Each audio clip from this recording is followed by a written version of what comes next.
एक लड़का पैदल किसी रास्ते से जा रहा था।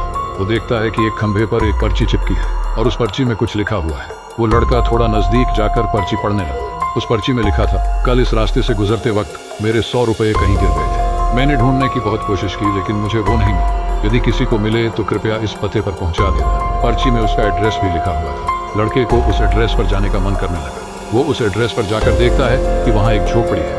लड़के ने आवाज लगाई तो उस झोपड़ी में से एक वृद्ध औरत लाठी के सहारे बाहर आती है। लड़का समझ गया कि ये वृद्ध औरत अकेली ही इस झोपड़ी में रहती है। उसने कहा, माँ जी, आपके 100 रुपये जो गिर गए थे वो मुझे मिले हैं। ये रहे आपके 100। उस लड़के की बात सुनकर वो वृद्ध औरत रोते हुए कहती है कि बेटा, अब तक करीब 15-20 लोग मुझे 100 रुपये देकर जा चुके हैं। बेटा, मुझे ठीक से दिखाई भी नहीं देता है और मुझे पढ़ना भी नहीं आता है। पता नहीं किसने मेरी ऐसी हालत देखकर मेरी मदद करने के लिए ऐसा किया है और वो रुपये लेने के लिए नहीं मानती है। लड़के के बहुत आग्रह करने के बाद वो वृद्ध औरत मान जाती है, लेकिन वो उस लड़के से कहती है कि तुम जाते वक्त वो पर्ची वहां से फाड़ कर फेंक दे।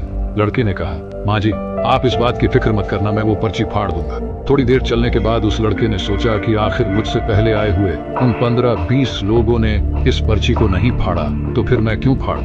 वो लड़का उस पर्ची को बिना फाड़े ही वहां से चला जाता है। उस लड़के के मन में उस व्यक्ति के लिए बहुत ही आदर और सम्मान था जिसने ये तरीका ढूंढा था। सीख, हमारे मन में सिर्फ किसी जरूरतमंद की मदद करने की इच्छा होनी चाहिए, क्योंकि मदद करने के तो बहुत सारे तरीके होते हैं। हम किसी भी तरह मदद कर सकते हैं।